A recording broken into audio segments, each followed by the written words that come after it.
법우님들, 오늘 이 자리에 함께 해주셔서 참으로 감사합니다. 혹시 이런 경험 있지 않으십니까? 모든 것이 무너져 내리는 것 같은 순간 말입니다. 오랜 세월 쌓아온 것들이 한순간에 흔들리고 믿었던 것들이 깨져버리고 의지했던 사람들이 떠나가고 건강마저 예전 같지 않아 두렵고 외로운 그런 시간들 말입니다. 그럴 때 우리는 참으로 무력해집니다. 아무리 애써도 다시 일어설 힘이 없는 것 같고 누구에게 말해도 이해받지 못할 것 같고 어디로 가야 할지조차 알 수 없어 그저 멍하니 앉아 있을 때가 있습니다. 특히 나이가 들수록 이런 순간들이 더 자주 찾아오는 것 같습니다. 젊었을 때는 그래도 다시 시작할 수 있다는 희망이 있었는데 이제는 시간도 얼마 남지 않은 것 같고 기력도 예전 같지 않아 막막하기만 합니다. 자식들에게 말하자니 걱정만 끼칠 것 같고 친구들도 각자의 삶이 있으니 부담을 주고 싶지 않습니다. 그렇게 혼자 마음을 사귀다 보면 점점 더 깊은 어둠 속으로 빠져드는 것 같습니다. 밤이면 잠도 제대로 오지 않고 낮에는 무기력하게 시간을 보내며 이렇게 살아가는 것이 무슨 의미가 있나 하는 생각까지 들 때가 있습니다. 그런데 법우님들, 바로 그런 순간에 우리에게 필요한 것이 있습니다. 거창한 위로의 말이 아닙니다. 복잡한 해결책도 아닙니다. 단지 짧지만 강력한 한마디입니다. 내가 여기 있어요. 이 간단해 보이는 말 속에 부처님의 자비가 고스란히 담겨 있습니다. 오늘 이 시간, 이 한마디가 어떻게 우리의 무너진 마음을 다시 일으키는지 그 깊은 의미를 함께 살펴보고자 합니다. 부처님께서는 2500년 전에도 지금의 우리처럼 고통받는 중생들을 보셨습니다. 병들어 신음하는 이 사랑하는 사람을 잃고 슬퍼하는 이 가난과 외로움에 떠는 이 두려움과 불안에 떨고 있는 이들을 보셨습니다. 그리고 그들 곁에 계셨습니다. 말없이 그러나 확고하게 그저 거기에 계셨습니다. 법화경에 이런 구절이 있습니다. 여시함은 여시하견 여시하지. 이와 같이 듣고 이와 같이 보고 이와 같이 알았다. 부처님은 우리의 고통을 듣고 계십니다. 우리의 눈물을 보고 계십니다. 우리의 아픔을 알고 계십니다. 그리고 지금 이 순간에도 우리 곁에 계십니다. 이것이 바로 내가 여기 있어요 라는 말의 첫 번째 의미입니다. 혼자가 아니라는 것, 누군가 나를 보고 있다는 것, 내 아픔을 아는 존재가 있다는 것만으로도 우리는 힘을 얻습니다. 그런데 여기서 중요한 것은 이 존재가 단순히 옆에 있는 것이 아니라는 점입니다. 부처님의 계심은 조건 없는 계심입니다. 내가 잘했을 때만 계시는 것이 아니고, 내가 착할 때만 계시는 것이 아니고, 내가 수행을 열심히 했을 때만 계시는 것이 아닙니다. 내가 실수했을 때도, 내가 넘어졌을 때도, 내가 포기하고 싶을 때도 언제나 거기 계십니다. 법구경에는 이런 말씀이 있습니다. 마치 어머니가 목숨을 걸고 외아들을 보호하듯 모든 중생에 대해 한량없는 자비심을 일으켜야 한다. 부처님의 자비는 어머니의 사랑과 같습니다. 아니, 어머니의 사랑보다 더 깊고 넓습니다. 어머니는 자식이 잘못했을 때 실망할 수 있고 때로는 화를 낼 수도 있지만 부처님의 자비는 그런 조건조차 없습니다. 그저 있을 뿐입니다. 변함없이 흔들림 없이 영원히 거기 있을 뿐입니다. 제가 알고 있는 한 보살님의 이야기를 들려드리겠습니다. 그분은 70평생을 성실하게 살아오셨습니다. 남편을 내조하고 자식들을 키우고 시부모님을 봉양하며 단 한 번도 자신을 위해 산 적이 없으셨습니다. 그런데 환갑이 지나고 나서 남편이 다른 여자를 만났습니다. 그것도 훨씬 젊은 여자였습니다. 그분은 그 충격으로 한동안 말도 하지 못하고 밥도 먹지 못했습니다. 자식들은 각자의 가정이 있어 자주 올 수도 없었고 친구들에게 말하기도 창피했습니다. 그렇게 혼자 집에서 울다가 어느 날 절에 오셨습니다. 법당에 들어가 부처님 앞에 무릎을 꿇고 한참을 그냥 앉아 계셨다고 합니다. 말도 나오지 않고 기도도 할 수 없고 그냥 멍하니 부처님을 바라보고만 계셨습니다. 그런데 그렇게 1시간쯤 지났을까요? 갑자기 부처님의 미소가 보이기 시작했다고 합니다. 부처님이 말없이 미소 지으며 자신을 바라보고 계신다는 것을 느꼈습니다.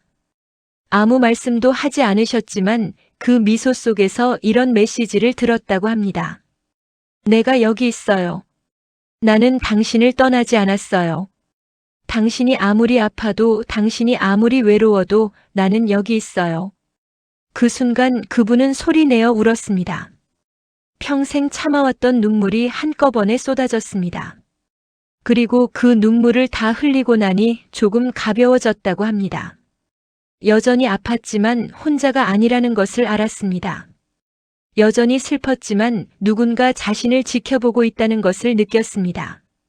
그 후로 그분은 매일 아침 절에 와서 부처님 앞에 앉는 것으로 하루를 시작하셨습니다. 특별히 긴 기도를 하지 않았습니다. 그냥 조용히 앉아서 부처님과 함께 있었습니다. 그것만으로도 충분했습니다.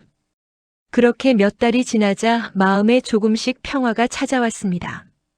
남편을 용서할 수는 없었지만 그 일로 자신이 무너지지는 않았습니다. 오히려 그 고통을 통해 더 깊은 진리를 만났습니다. 세상의 모든 것은 변하지만 부처님의 자비는 변하지 않는다는 것을 말입니다. 사람은 떠날 수 있지만 부처님은 떠나지 않는다는 것을 말입니다.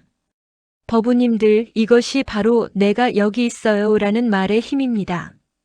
우리가 혼자가 아니라는 것을 아는 것만으로도 우리는 다시 일어설 수 있습니다.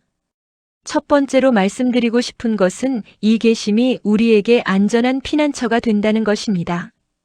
세상은 불안정합니다. 오늘 있던 것이 내일은 없을 수 있습니다.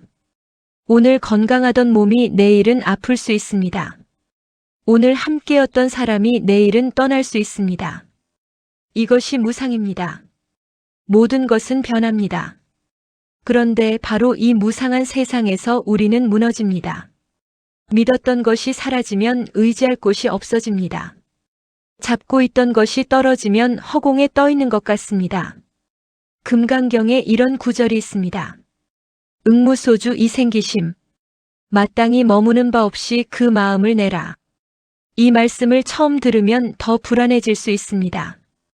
아무것도 붙잡지 말라니 그럼 대체 어디에 의지해야 합니까? 그런데 이 구절의 진정한 의미는 외부의 것에 의지하지 말라는 것입니다. 변하는 것, 사라지는 것, 불확실한 것에 마음을 두지 말라는 것입니다. 그렇다면 어디에 머물러야 합니까?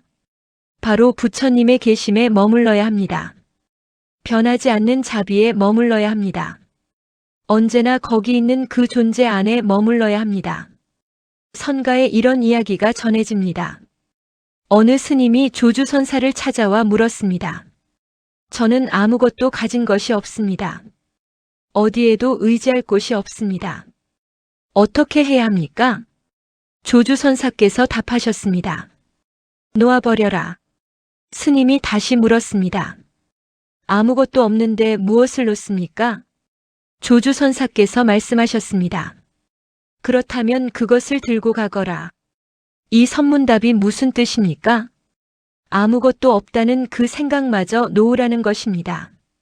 가진 것이 없다는 그 집착마저 놓으라는 것입니다. 왜냐하면 우리는 이미 가장 중요한 것을 가지고 있기 때문입니다. 부처님의 계심을 가지고 있기 때문입니다. 그 자비로운 현존 안에 이미 우리는 있기 때문입니다. 세상의 모든 것을 잃어도 이것만은 잃지 않습니다. 건강을 잃어도 재산을 잃어도 명예를 잃어도 사랑하는 사람을 잃어도 이것만은 여전히 우리와 함께 있습니다. 이것이 바로 우리의 진정한 피난처입니다. 불경에서는 이것을 삼보라고 합니다. 부처님과 가르침과 승가, 이 세 가지 보배입니다. 그런데 이 세 가지는 결국 하나입니다. 부처님은 우리 곁에 계시고 가르침은 우리를 인도하고 승가는 우리와 함께 걷습니다. 모두 우리를 혼자 두지 않습니다. 모두 우리에게 말합니다. 내가 여기 있어요. 법우님들, 지금 이 순간 혹시 외롭고 무너질 것 같으신가요? 그렇다면 잠시 눈을 감아 보십시오. 그리고 느껴보십시오. 지금 이 순간에도 부처님께서 함께 계신다는 것을 말입니다. 당신의 숨결 하나하나에, 당신의 심장 박동 하나하나에, 당신의 존재 그 자체에 부처님의 자비가 함께 하고 있다는 것을 말입니다. 이것을 느끼는 것만으로도 충분합니다. 거창한 깨달음이 필요 없습니다. 복잡한 수행법이 필요 없습니다. 그저 이 계심을 느끼는 것, 이것이 바로 평화의 시작입니다. 매일 아침 일어나서 이렇게 생각해 보십시오. 오늘도 부처님께서 나와 함께 계신다. 나는 혼자가 아니다. 무슨 일이 있어도 부처님은 나를 떠나지 않으신다. 이렇게 하루를 시작하는 것만으로도 우리의 마음은 달라집니다. 불안이 줄어들고 두려움이 약해지고 용기가 생깁니다.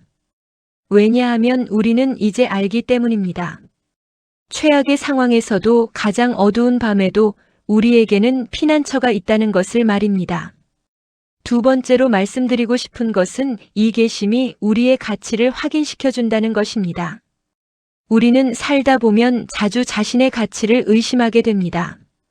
특히 무언가 실패했을 때, 누군가에게 거절당했을 때, 사회에서 밀려났다고 느낄 때 우리는 생각합니다.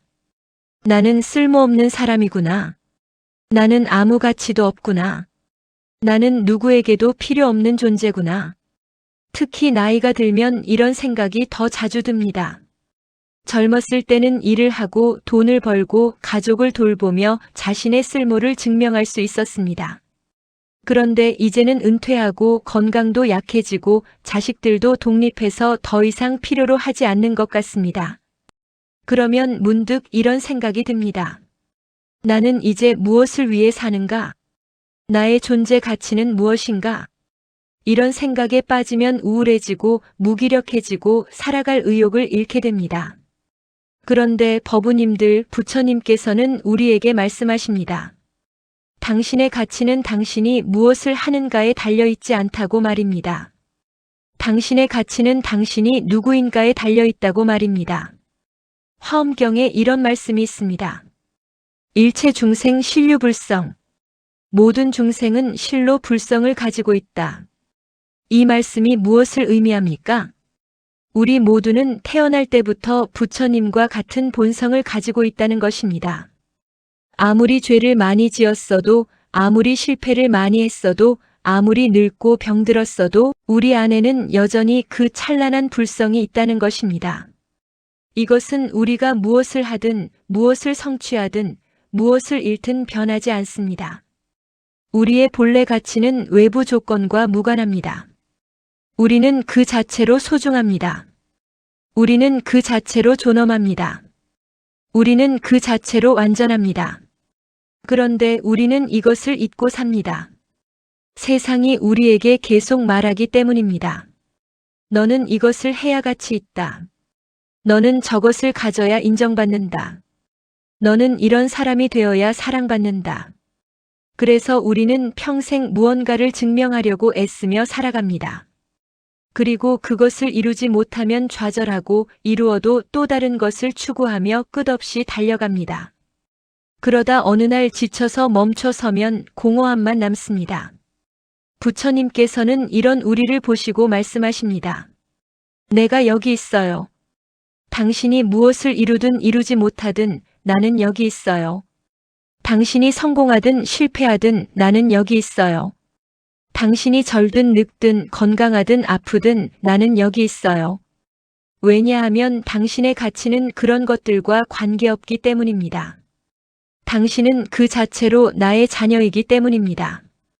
법화경에 빈자의 비유가 나옵니다. 어느 가난한 아들이 집을 떠나 방랑하다가 우연히 부자의 집에 일을 하러 갔습니다. 그 부자가 사실 그의 아버지였지만 아들은 너무 오래 떠나 있어서 아버지를 알아보지 못했습니다.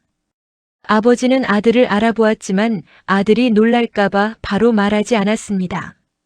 대신 아들을 고용해서 허드렛일부터 시키며 조금씩 신뢰를 쌓아갔습니다. 그렇게 수십 년이 지나 아들이 성숙해졌을 때 아버지는 비로소 진실을 밝혔습니다. 너는 내 아들이다. 이 모든 재산은 원래 내 것이었다. 너는 단 한순간도 가난한 적이 없었다. 다만 내가 그것을 몰랐을 뿐이다. 법우님들, 이것이 바로 우리의 이야기입니다. 우리는 부처님의 자녀입니다. 우리는 처음부터 풍요로운 존재였습니다. 우리 안에는 무한한 자비와 지혜가 있습니다. 다만 우리가 그것을 몰랐을 뿐입니다. 우리가 너무 오래 방황하며 자신을 가난한 자, 쓸모없는 자로 여겨왔을 뿐입니다. 그런데 부처님께서는 지금 우리에게 말씀하십니다. 돌아오라. 너의 본래 자리로 돌아오라. 너는 이미 완전하다. 너는 이미 충분하다. 너는 그 자체로 아름답다. 제가 아는 한거사님의 이야기를 들려드리겠습니다. 그분은 평생 사업을 하시다가 환갑 무렵 사기를 당해 모든 재산을 잃으셨습니다. 집도 팔고 빚도 지고 자식들에게도 폐를 끼치게 되어 정말 죽고 싶을 만큼 괴로웠다고 합니다. 그때 그분이 생각한 것은 오직 하나였습니다. 나는 실패자다. 나는 쓸모없는 사람이다. 나는 가족에게 짐만 되는 존재다. 그래서 정말 극단적인 선택을 생각하기도 하셨습니다. 그런데 어느 날 우연히 라디오에서 법문을 듣게 되었습니다. 한 스님께서 화엄경의 말씀을 설하고 계셨습니다. 모든 중생은 불성을 가지고 있다. 그것은 그가 무엇을 하든 무엇을 가지든 변하지 않는다. 가난해도 불성은 가난하지 않고 실패해도 불성은 실패하지 않는다. 당신의 본래 가치는 언제나 완전하다. 그 말씀을 들으며 그분은 울음을 터뜨렸다고 합니다. 평생 자신의 가치를 재산과 성공으로 증명하려 했는데 그것들을 다 잃고 나서야 진짜 자신을 만난 것입니다. 재산이 없어도 자신은 여전히 존재하고 성공하지 못해도 자신은 여전히 가치 있다는 것을 깨달았습니다. 그 후 그분은 작은 일자리를 구해 소박하게 살기 시작했습니다. 예전처럼 큰 사업을 하지는 못했지만 마음은 훨씬 평화로웠습니다. 그리고 매일 아침 부처님께 절을 올리며 이렇게 말씀하셨다고 합니다. 감사합니다. 제가 모든 것을 잃고 나서야 진짜 중요한 것을 찾았습니다. 저는 이미 완전합니다. 저는 그 자체로 부처님의 자녀입니다. 법우님들, 혹시 지금 자신의 가치를 의심하고 계십니까? 혹시 자신이 쓸모없다고 느끼십니까? 그렇다면 이 진리를 기억하십시오. 당신의 가치는 당신이 무엇을 하는가가 아니라 당신이 누구인가에 달려 있습니다. 당신은 부처님의 자녀입니다. 당신 안에는 불성이 있습니다. 당신은 그 자체로 완전합니다. 이것을 믿으십시오. 이것을 받아들이십시오. 그러면 세상이 당신을 어떻게 평가하든 당신은 흔들리지 않을 것입니다. 매일 거울을 보며 자신에게 이렇게 말해 보십시오. 나는 소중하다. 나는 가치 있다. 나는 사랑받을 자격이 있다. 처음에는 어색할 수 있습니다. 믿어지지 않을 수도 있습니다. 그래도 계속하십시오. 그러면 점점 그것이 진실임을 느끼게 될 것입니다. 그리고 그때 당신은 진정으로 자유로워질 것입니다. 세 번째로 말씀드리고 싶은 것은 이 계심이 우리에게 변화의 용기를 준다는 것입니다. 우리가 무너졌을 때 가장 두려운 것은 혼자 다시 일어나야 한다는 것입니다. 이미 지쳐서 쓰러진 사람에게 혼자 일어나라고 하면 절망스럽습니다.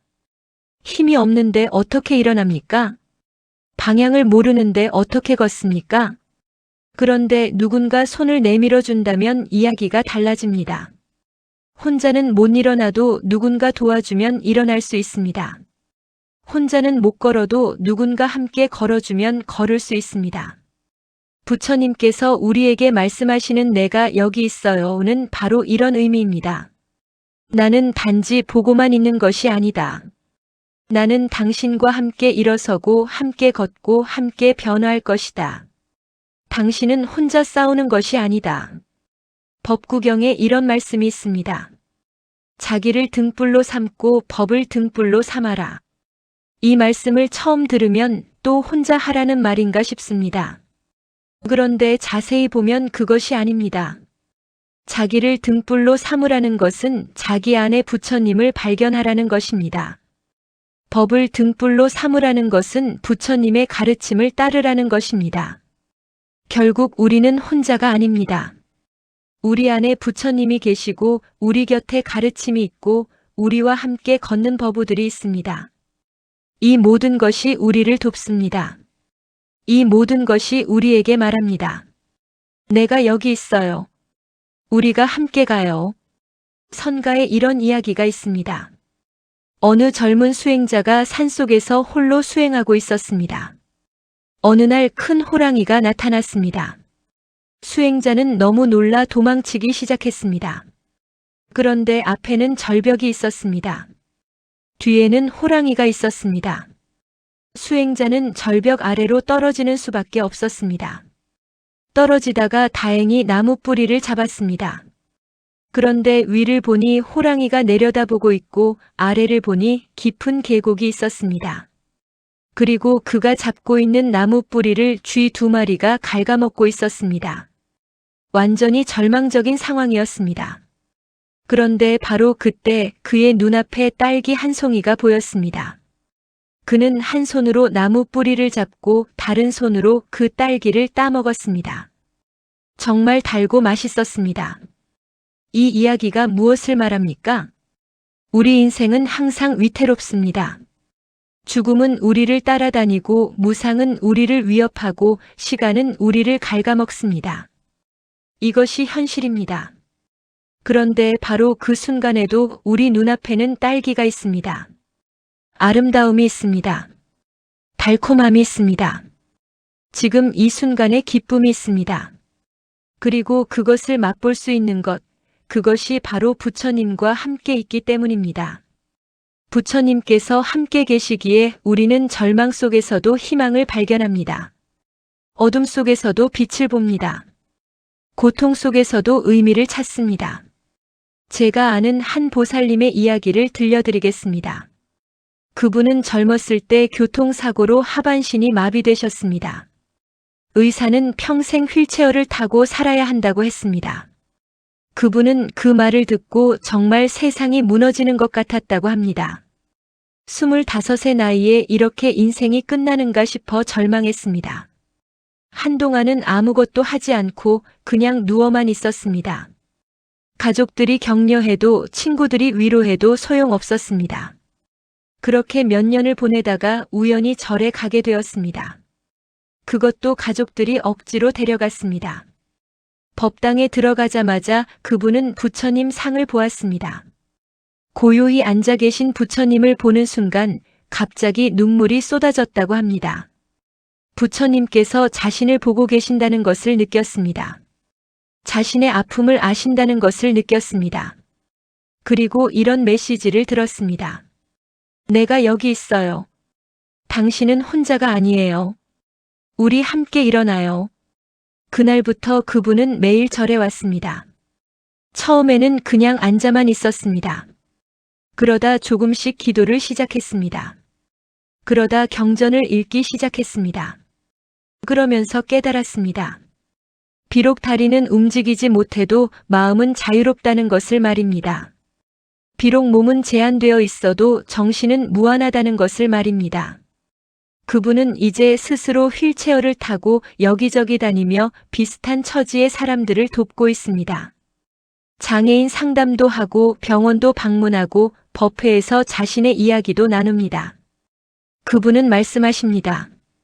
사고 전에는 2다리로 걸었지만 마음은 어둠 속에 있었습니다. 지금은 휠체어를 타지만 마음은 자유롭고 밝습니다. 오히려 이 경험이 저를 부처님께 인도했습니다. 그래서 저는 감사합니다. 법우님들, 이것이 바로 변화의 힘입니다. 부처님과 함께할 때 우리는 불가능해 보이는 것도 가능하게 만듭니다. 혼자서는 절대 할 수 없는 것도 함께하면 할 수 있습니다. 지금 당신이 무너져 있다면 이것을 기억하십시오. 당신은 혼자 일어나는 것이 아닙니다. 부처님께서 당신과 함께 일어나십니다. 당신이 한 걸음 내디딜 때마다 부처님께서 함께 걸으십니다. 그러니 두려워하지 마십시오. 작은 걸음부터 시작하십시오. 오늘 단 한 가지만 해보십시오.